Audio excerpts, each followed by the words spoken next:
really, this is an event we love doing, and part of it is because we love seeing everybody and recognizing people that have made unique and important contributions. So we're grateful for everybody's support. We're grateful to our sponsors. Although we do try to raise some money, the fun is in the awards and in the people gathering. So it's good for us to be able to pay some bills and pay for the food and stuff, but what's really important is all of you and our honorees. So our first honoree is Catherine Garoupa, Dr. Catherine Garoupa. She is the co-founder and executive director of the Central Valley Air Quality Coalition. She has been singularly the leading voice in the Central Valley to protect the public health of the community from the worst air pollution anywhere except the LA basin, and on some days it's much worse than LA because of the heavy particulate. The other problem at the Central Valley Air Quality District is the loopholes in the regulations. You know, they're supposed to require best available retrofit technology, and they don't. They're supposed to require no net increase in emissions, which they create loopholes for. And so Catherine has led an effort to provide oversight and legislative engagement. She worked closely with Assembly Member Juan Arumbila on legislation. This is an area where we wish our friends at the Air Resources Board would exert more oversight and listen to Catherine and the constituents she represents. At the same time, in addition to her work with the Central Valley Air Quality Coalition, she was the co-chair and a leading voice on the Environmental Justice Advisory Committee of the Air Resources Board. And in that capacity, raised important questions about the scoping plan and the assumptions being used. And just this week, we had an article in the Sacramento Bee confirming that the carbon capture sequestration wasn't going to be enough to get us to where we needed to go, and we were going to have to do more than cap and trade. And these are things that Catherine and her folks brought out and finally have been borne out. And so we think the Central Valley is a crucial testing ground because of the public health impacts of the air pollution and because of the emerging loss of water that is coming from the groundwater reforms. And so we are hoping to see solar and transmission and storage be built in the Central Valley on disturbed land so that we can replace some of those jobs with the opportunity for new renewables. So Catherine has been elected to the CEERT board, and she's with us now. So in addition to being a board member, we would like to honor her with this award.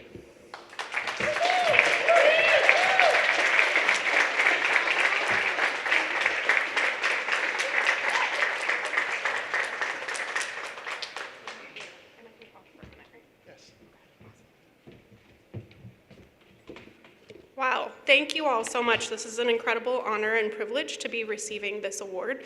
As V. John mentioned, I've worked most of my career with the Central Valley Air Quality Coalition, or CVAC for short, so absolutely have to recognize our coalition partners and allies who are essential to doing this work. And also really want to express my gratitude and dedicate this award to my two kids that are here with me tonight, Ember and Violet.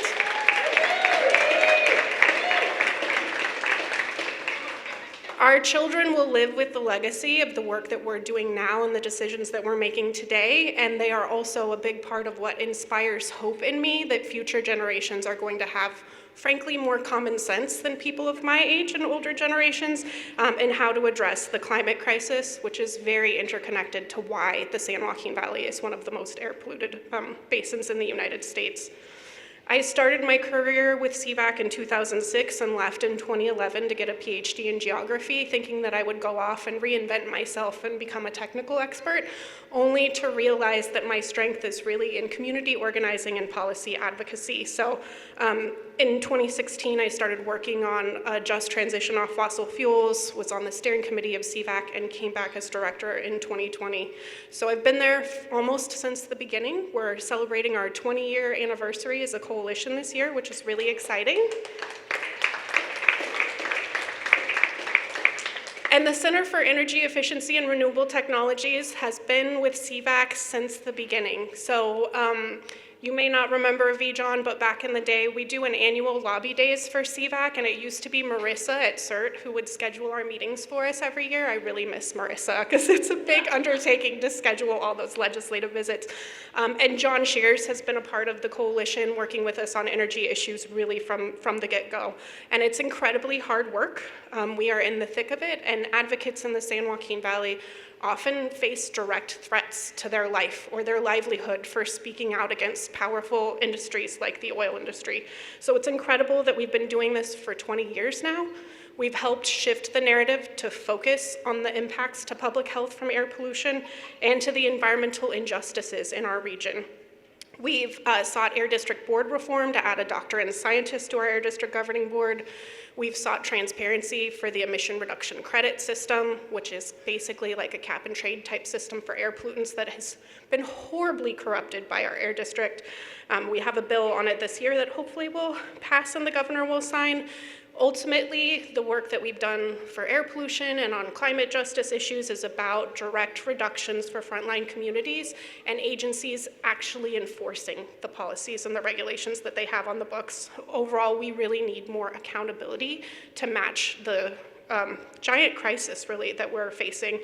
Overall, we need people-centered approaches, and hopefully I'm speaking to the choir here that we want to do things like urban greening and ecosystem restoration, restore our wetlands, building decarbonization, and yes, electrifying things as a part of a just transition to a caring economy. So really honored again to accept this award on behalf of myself, CVAC, my children, everybody working for climate justice, and really honored to be here with you all tonight. Thank you.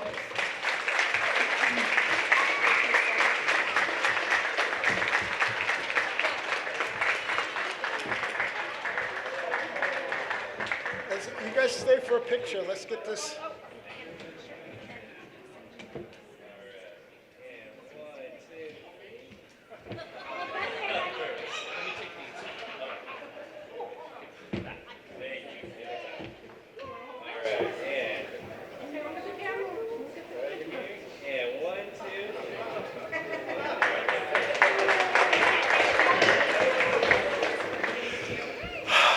It's all about the kids. Our next honoree is Assemblymember Chris Holden. Assemblymember Holden has been a leader singularly among California legislators on the importance of expanding our cooperation and our planning with our neighboring states. As the chair of the Utilities Committee in the Assembly in 2017-2018, he worked on legislation to begin the process of transforming the CAISO into a regional transmission operator. Political issues have caused some delay in that because of resistance from our friends in the House of Labor, but there's also, I think, a recognition that has partly resulted from Assemblymember Holden's persistence that we can't go it alone, that if we're serious about achieving our greenhouse gas and clean energy targets, we can't do it without working with our neighbors. And there are synergies between our neighbors and us in terms of where the resources are and the opportunities for sharing them. There's also opportunities not only to enhance reliability, but to also increase the ability to diversify our energy supply. So this is something that Senator Holden felt strongly about. He worked very hard in 2018, and then this year there was an opportunity to take the issue up again. And while the legislation didn't pass, the thing that happened was everybody began to realize what the consequences were if we didn't work with our neighbors. If we tried to go it alone, there are competition. There are people like SPP that want to take over the role of a regional transmission organization and do it without us. So even though we're important, even though we have influence, we depend on cooperation for us to be successful. And this kind of cooperation is a hallmark of Assemblymember Holden's career. In addition to his work on energy, he has been a leading advocate for drinking water reforms, particularly with regard to schools, and has also worked to advance the interests of diversity in higher education. And he's at the moment, he's a native of Pasadena, which is my hometown, and he's a candidate for the LA County Board of Supervisors, so we are hopeful that we'll see him in the future in that capacity.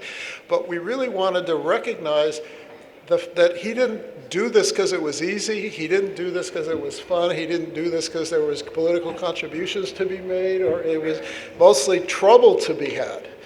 And yet he stuck with it. And the other thing that I observed from watching him endure some horrific exaggerations on the part of his opponents is how calm and steady he stayed. He didn't get rattled, didn't get mad, just kept going, asked for an aye vote, kept moving. And that spirit of cooperation and compromise and working together is the spirit that we very much have to have going forward. If we're going to collectively, it's not important for California alone to succeed. Everybody's got to succeed. We've got to build transmission, we've got to share resources, and we've got to work together. So we couldn't be happier to have Assemblymember Holden with us, and we'd like to honor him with this award.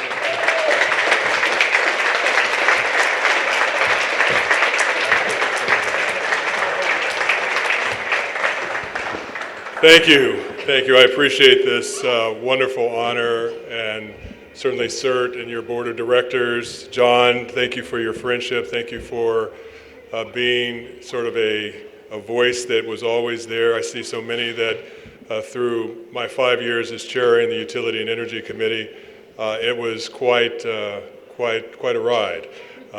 Back in the old days when I was growing up, Disneyland had what they called e-ticket rides.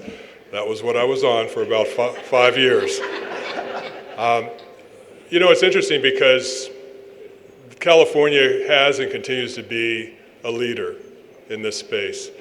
And we are always important, in a very important way, looking to set the next bar, whether it's in establishing goals on how we're going to get to a clean and renewable grid, whether it's how we're going to decarbonize. We are always trying to push the envelope, but not push the envelope because we just want to be first and do these bold things, but because it demands, what's going on in nature demands that we do that, what's going on in the world and how our planet is heating up and how we see the effects of climate change. And for my 5 years, I saw that firsthand.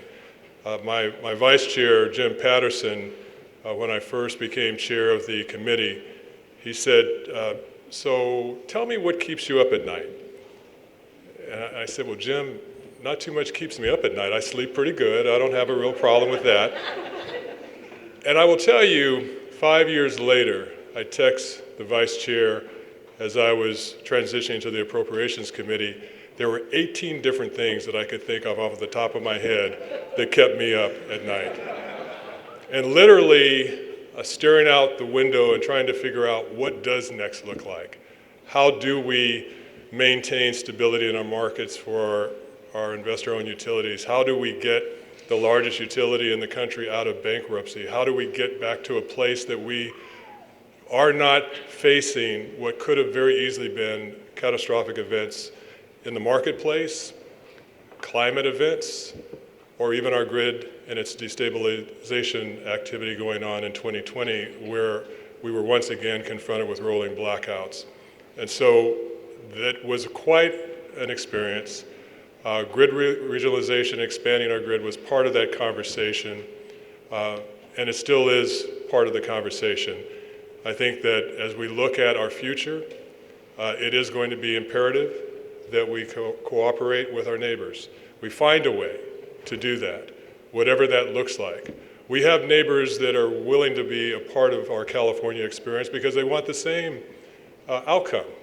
They don't want to be part of a RTO where you've got coal and fossil fuel that's a major part of its operation. They don't want that. Now, maybe some states are still finding it hard to transition, but I think for the most part, we're seeing across the country, across the western states, appetite that is growing. And we have an amazing asset here in California with our grid operator. And I think we need to make sure that as we move forward, and we are doing that in a very thoughtful way, and I salute and applaud the governor's interest to at least start looking at this in a serious way, and I do believe he's doing that.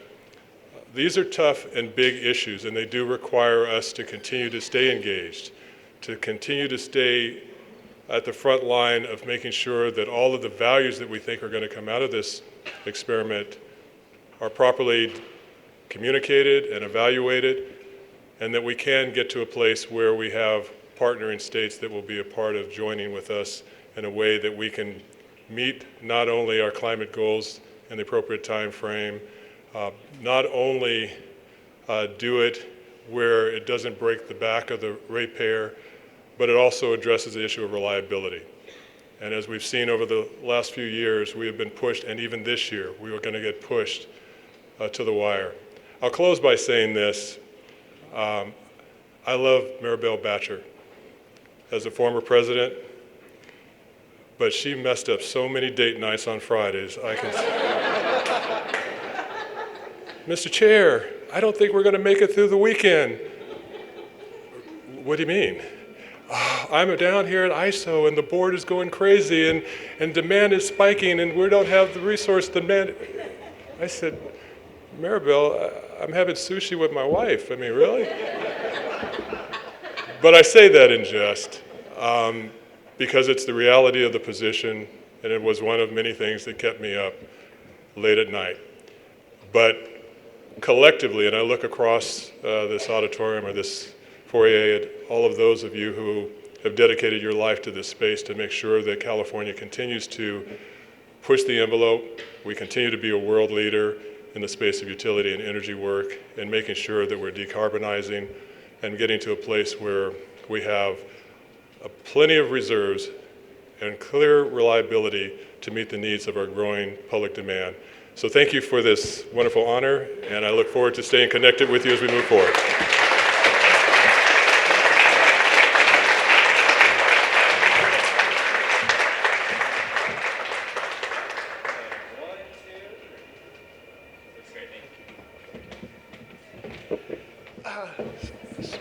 Speaking of CalISO, we had hoped to have Elliot Mazer here this evening, as we're celebrating his right hand on transmission. Neil Millar is one of our champions, but he called me this afternoon and said that the grid needs his full attention because it's getting a little bit tight. So today is a day that reminds us of how fragile all this is and how cooperation and leadership depends on all of us. So Neil Millar is Canadian, so the pronunciation is kind of variable, but we think of Neil as the bridge that more than anyone is responsible for the alignment of our transmission planning with our procurement and our clean energy goals. It hasn't been so long since the CalISO was basically a naysayer about adding renewables to the grid. A couple of CEOs ago, there was a thought by the leadership of CalISO that we couldn't do 33%. And we certainly couldn't do more than that. And it seems we take it for granted now, but there was a time when CalISO's transmission planning was strictly for reliability and strictly for congestion. And there was no thought about anything like policy-driven lines or the need to incorporate clean energy procurement into the transmission plan. And it hasn't been easy, and there has been tension because, unfortunately, our friends at the Public Utilities Commission at some points misjudged the trajectory of demand, misjudged the speed with which the coal plants would retire, and suddenly we found ourselves extending the life of gas plants, and all of which relates to the need to build more transmission. If we want to have less in-basin gas plant consumption in the LA basin, it's going to take more transmission. If we want to exploit the geothermal resources in Imperial and develop a lithium industry, we're going to need more transmission. If we want to build more solar in the Central Valley and more storage on disturbed land, we're going to need more transmission. And yet we need to balance that need for transmission with the costs, with the reliability impacts, and so forth. And what Neil has done in his consensus building way is to help us move the dial forward significantly. If you look at the 21-22 transmission plan, and then look at the 22-23 transmission plan, you can see the scale of the build-out has begun to come into focus. One of the things that Karen Douglas and Neil and Elliot did a couple years ago was to develop the starting point analysis and then the 20-year outlook for transmission. The 20-year outlook gives us an idea of where we need to go to get all the way to 100% clean energy. It begins to help us understand the scale of the build-out that we need. And so that has now been followed up by tangible adoption of additional transmission that will do all the things that I just described. And the fact that it has been done with what I think we'll call a rough consensus between and among the regulatory agencies is no small thing. And I think the other aspect of Neil's leadership is his steadiness of his personality, his good humor, and his ability to persuade people with the facts and the evidence in a way that brings them along and helps create the consensus. And so we think of Neil as a thought leader and as someone who has made a really, really significant difference in outcomes. And so we'd like to take this moment to let him say a few words as we honor him for his leadership.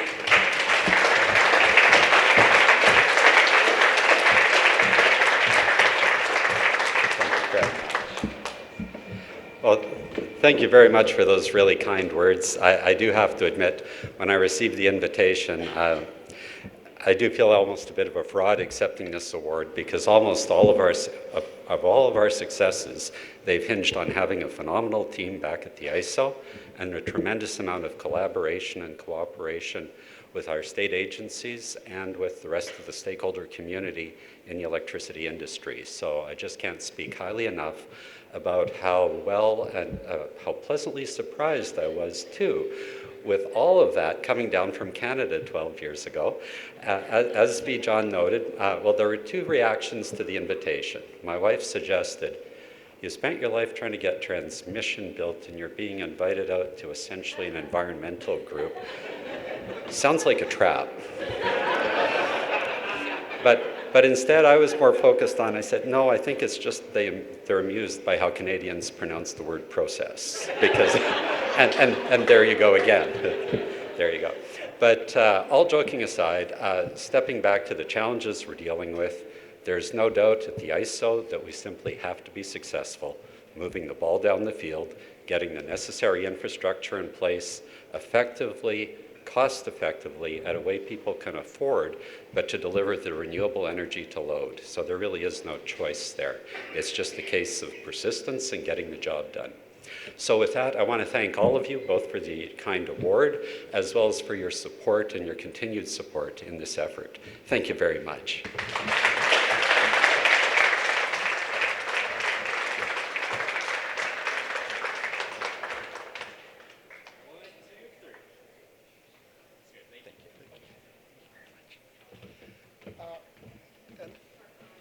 Our last award, we're going to invite our friend David Hochschild, the chairman of the California Energy Commission, to present the award to his vice chair, Siva Gunda. I want to take note that Commissioner Hochschild, as chair of the CEC, has breathed new life into the agency, and he's done that by sharing the power. There's been times when the Energy Commission chair sort of ran the show and took all the media opportunities and did all of the sexy things, and David's leadership is entirely opposite of that. He has helped develop the talent among his commissioners, he's shared responsibilities, and as a result, the institution is more influential now than it's been in many, many years. So I want to thank David for his role and let him speak about SIGA. Well, thank you so much, Bijan, and thank you for this wonderful annual oasis. Really, it's much needed to lift up success stories and some of the champions. We need that, particularly in tough times. So let's give a round of applause to Bijan and the whole CEERT team. So I want to take you back 5 years. We're in the middle of the Trump administration. It's a long time ago, about 91 felony indictments ago. And there were two things in the middle of the Trump era that really burned a hole in my soul. One was the loss of fidelity to truth, without which no democracy can survive. And the other was the denigration of immigrants. And right around the middle of the Trump administration, one of our staff at the CEC said, hey, there's a mid-level guy, immigrant from India, rising star, you gotta meet him. So we went out to lunch, and Siva, I was taken immediately, not with your intellect, which is obvious, but with your humanity. And watching your rise as you became a director and then a commissioner and vice chair, you have showed us the way for how to do public service right. And the main thing I want to tell you is you belong. You belong. You belong in this society, you belong in this state, and you belong at the Energy Commission. The grand California clean energy experiment has to succeed. The world's looking to us, the country's looking to us, and actually we are making incredible progress together. Last week we released the numbers that for the first time in excess of 25% of new vehicle sales are electric. That's up from 12% 18 months ago. We're on a path for the majority of vehicle sales to be electric by 2026, the first state in the country to do that. We're on the precipice of breaking 2/3 of our power coming on retail sales from clean energy sources. We've gone from 250 megawatts of energy storage in 2019. We'll have 8,000 by December. That's a 3,200% increase. And that's happened on our watch together. That's everybody in this room, Commissioner Douglas, our colleagues at PUC, President Reynolds, CAISO, the whole team, legislators. I mean, that's everybody leaning in. And this victory matters not just for California, but for the nation and for the world. And there's a wonderful Chinese proverb I love, which is, where there's great effort, there's great light, and I really feel that, and the way that you have led is with light and with grace. And so before we present the award, I do want to tease you a little bit, because coming from India, there's a few sayings he wasn't totally clear about. We had an offshore wind event. The labor invited us up to the North Coast, and it was a crab feed, and Siva told his kids, hey, we're going to go feed the crabs. I said, hey man, it's the other way around. But we love you. Please give a round of applause to Siva Gunda.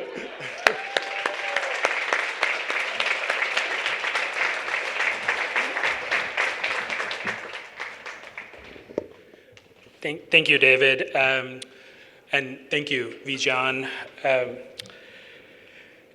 just want to begin by saying how incredibly honored I feel to be along with the three other honorees here, but the list of people on the side there. I never would have imagined to be a part, not just along this room and be amongst you all, but just be this person that's going to be honored today. So thank you so much for the incredible honor and the opportunity to serve California fully.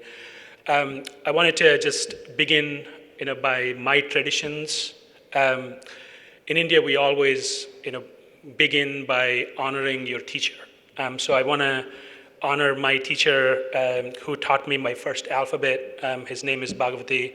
So I want to say thanks to my teacher who held my hand and taught me my first alphabet.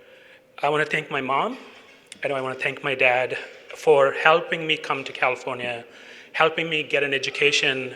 A number of you who are my friends know that I struggle with dyslexia, and without my mom holding my hand, I would not have passed my 10th grade. So I just want to say thanks to my mom.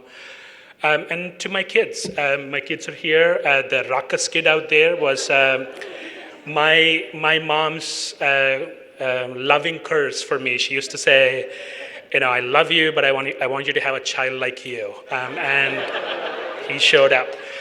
So for my balance is my wife, so who's trying to deal with him. So thanks, Courtney. I wanted to share a few things, and David set it up really well. California is the 4th largest economy with about 1% global emissions. We have this incredible opportunity to play an outsized role and inspire the rest of the world. As we continue to do that, and a number of statistics were just mentioned by David about how incredible of clean energy journey we have embarked on, and we're doing an amazing job. But I did want to reflect on a couple of pieces that I hope that I can bring to the table is how do we work together and continue to work together over the next 20 years. I'm really hoping, in 2045, I'll be ready for retirement, and so I'm hoping to retire with a 100% clean energy grid, and look really happy. But I just wanted to kind of lay out the issues that we need to deal with, and as I go into that, I want to just invoke my friend and colleague, Alice Reynolds, President Alice Reynolds. I was surprised when I was appointed a commissioner, and she was the one who called and said, hey, we're thinking about you. Do you want to do this job? And I'm like, I have no idea what this job means. And if you think I can deliver this, yes, I will do it. And what she told me that day still holds for me as the basis. She said, this is about people. This is not about you. This is about California. This is about the people of California, and do not think about FOMO. FOMO is the worst thing you can have. Just think about doing the right thing, not worry about FOMO. Thank you, Alice, for getting me started on the right path. So as we think through this next step, I wanted to raise 3 pieces. For the energy system, we need to double, triple down on energy flexibility. The demand flexibility should be the cornerstone of our electrification pathway. And with our state agencies, we were able to put a 7,000 megawatt goal, flexibility goal. But we in this room, and I ask every one of you to get behind the resources we as a state need to really operationalize 7,000 megawatts of load shift by 2030. That's 1. 2, we have done a lot of work to accelerate clean energy resources. Neil, thank you for your work on transmission, interconnection, and deliverability. We need to continue to build at 7,000 megawatts a year. And finally, we have to keep the lights on. It's interesting, like when I took this job and became the lead commissioner on reliability, it feels like the coffee grounds, and I'll tell you why. Everybody loves the coffee, and we throw the coffee grounds at the end, and reliability, keeping the lights on with dirty fleet feels like that, right? But that's an essential part of drinking coffee in the morning is you have to keep the lights on. So we have to make some really, really tough choices.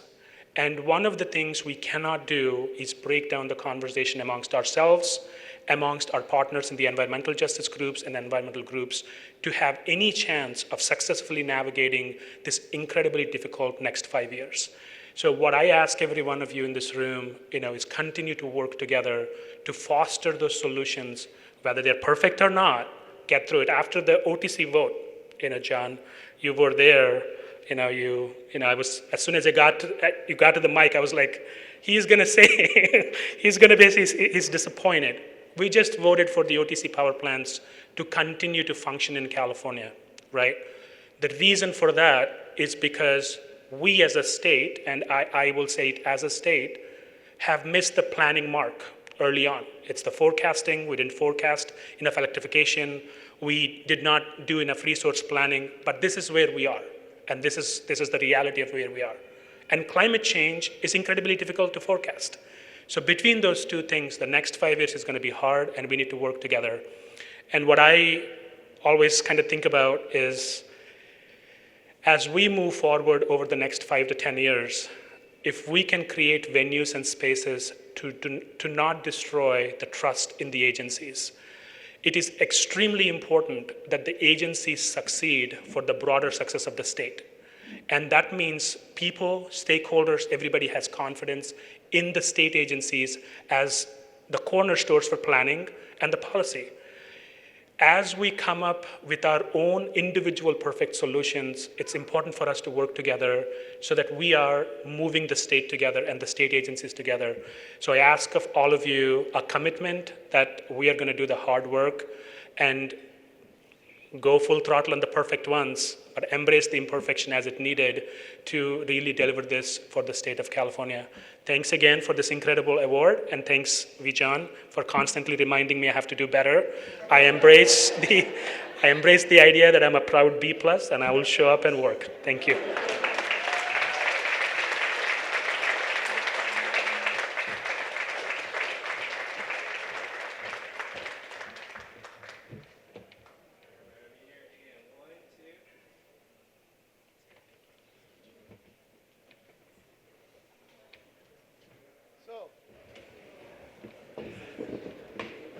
I think we have reached the end of our program, but I just want to reflect on the gratitude I feel for all of you being here and for all of the work that we are needing to do and is left to do. I appreciate Siva's comments of a commitment to work together, to stay together, can agree to disagree, but we got to keep doing the work and keep engaging and helping the public understand this is an extraordinary transition that we're all attempting to achieve, and it's never been done before.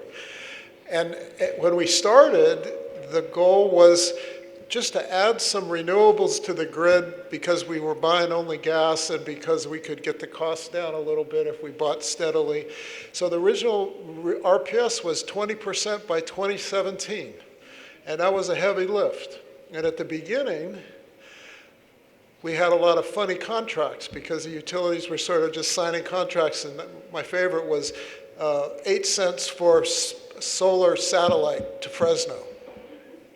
So we stumbled a little bit. This is true. This was a power purchase agreement that PG&E signed and was highlighted, okay?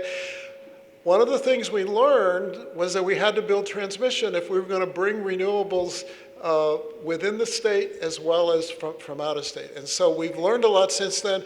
Now we're talking about running the grid on clean energy. Not just adding it on the side. You know, the analogy I used to have is that renewables were like the side salad on a greasy fossil fuel burger plate. And now we got mostly vegetarian, but we still got we got some fries on the side, you know. So we have made great progress, and it's partly because we have such great people. I'm honored to have, I think, all of the board members from the Sacramento Municipal Utility District, which doesn't need a lot of supervision compared to some of the other utilities because we have local leadership and we have community engagement. And I remember I used to argue with the municipal utility lobbyists, you know, so I'm just going to go talk to your members because you're just too much of a pain in the ass, and I think the people at the community level will pay attention. So we've come a long way. We've learned a lot. We've still got a long way to go. And the most important thing, the most important asset we have is the people in this room. All of you, all of your families that support the work that you all do. And just know that at the moment, I'm just full of gratitude and humility for being able to be part of this and to be with you all on these kind of occasions. So with that, I want to thank you all for coming. We still have lots of food and drink, and we can go back to all the conversations that we had to leave. But anyway, I just want to express my thanks to all of you, and especially to the staff of Life. I get a lot of recognition and credit for the work that CEERT does, but it wouldn't be possible without the staff that we have. Kimber West, Maya Leroy,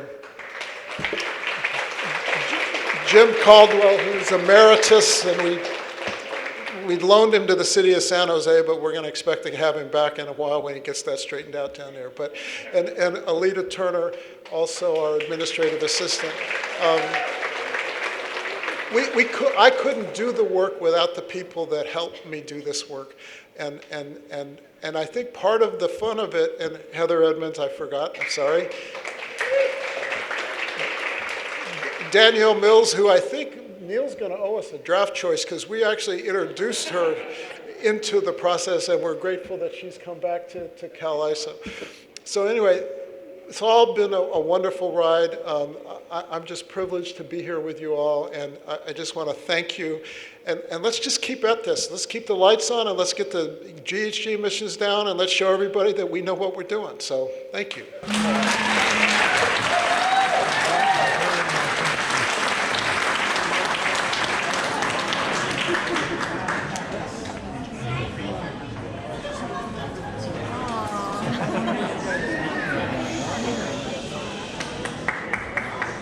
Thank you for doing this for the future generations of California, because I want to have a good life because you have a good life, but I want to make sure my sister has a good life too.